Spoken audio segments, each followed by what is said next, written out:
김홍걸은 브로커 최규선에게 스포츠 토토 사업권을 주기로 하고 주식으로 뇌물을 받습니다. 김홍걸이 주식을 매매한 것처럼 거짓 계약서를 작성하고 여러 차례에 걸쳐서 같은 수법으로 주식을 넘겼습니다. 창원의 건설업체 회장에게는 아파트 고도 제한을 풀어주는 것과 조폐공사에서 사업권을 따주는 대가로 수억 원을 받았습니다. 위와 같은 수법으로 각종 기업으로부터 총 37억을 착취해서 구속되고 집행유예로 풀려납니다. 김대중의 아들 삼형제는 모두 비리에 연루되어 홍삼 트리오로 유명세를 탑니다.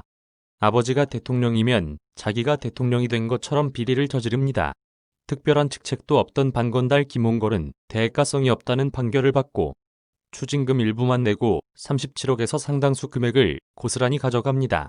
대통령 아들이란 이유로 제대로 처벌도 받지 않고 사면 복권됩니다.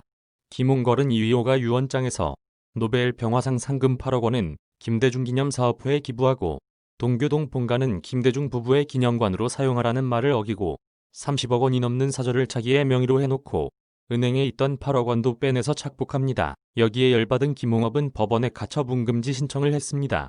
둘은 유산을 두고 원수처럼 싸우고 있습니다.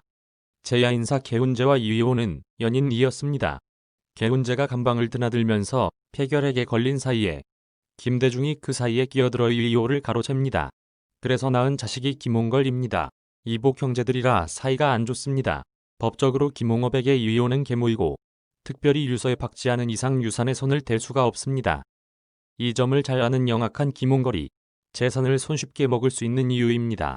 김대중의 바람기는 여기서 멈추지 않고 70년대에 여비서와 바람이 나서 여자아이 혼외자를 생산했는데 책임도 안 지고 나 몰라라 해서 비참하게 살아간다고 합니다. 김대중이 햇볕 정책을 들고 나옵니다. 북한은 통일을 목적으로 하는 민간교류단체인 민족화의 협력범 국민협의회를 평양에서 결성합니다. 일명 민화협입니다. 이 정부 들어서 님층 민화협 의장이 김홍걸이 됩니다. 징용자 유골 문제를 해결한답시고 평양에 방문하고 금강산에서 행사를 한다고 합니다. 하는 일 없이 측근들하고 자리나 차지하고 국민들이 낸 세금이나 빼먹고 있습니다. 김대중이 북한은 핵무기를 만들 의도도 능력도 없고 만든다면 자신이 책임진다고 하더니 사망했고 그 뜻을 김홍걸이 대를 이어서 북한에 충성을 다하는 집안을 만들어가고 있습니다. 국정원과 미국 FBI와 미국 국세청은 김대중의 비자금을 추적해서 미국 동부와 서부의 은행에서 1억 달러 한화로 1조 원이 넘는 수표를 발견합니다. 미국은 이 사건을 심각하게 받아들이고 대형 사건으로 보고 있습니다. 관련 증언자에 의하면 은행에서 대출을 받아 갚지 않는 수법으로 비자금을 조성했다고 합니다. 중국의 동방가리와 상무라는 페이퍼 컴퍼니를 만들어 비자금을 관리했는데 김홍걸이 감사로 등재되어 있다고 합니다. 비자금의 일부는 북한으로 흘러들어갔고 비자금을 추적했던 국내 인사들은 이 정부 들어서 음해를 받고 복역 중으로 강제로 입을 다물게 하고 있습니다. 김홍걸은 연락사무소를 폭파한 것에 대해서 김여정보다 탈북자들을 비난하고 있습니다.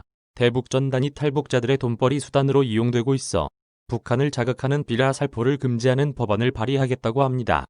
북한이 트럼프하고의 창사에서 손해를 보았기 때문에 이해해야 하고 북한에 화내거나 호들갑을 떨 필요도 없고 더 나아가 김여정의 요구대로 우리가 먼저 친미주의자들에 놀아나지 말고 한미 공조까지 깨야 한다고 합니다. 국민의 혈세로 지은 700억 건물이 한순간에 날아갔는데 문재인은 대북 비라를 막지 못해서 억장이 무너진다고 합니다. 억장은 국민들이 무너진 것인데 한가한 소리를 하고 있습니다. 북한에 퍼준 세금을 수사해서 문재인 일당에게 받아내야 합니다. 김여정이 대남 전단을 뿌린다고 경고하던데 이번 기회에 문재인의 치부가 드러나게 알고 있는 비밀을 확 갔으면 합니다. 종북주의자와 간첩 명단을 폭로하고 문재인 일가의 비밀도 널리 알려 국민들이 좌파의 실체를 파악하고 들고 일어나는 계기가 되었으면 합니다.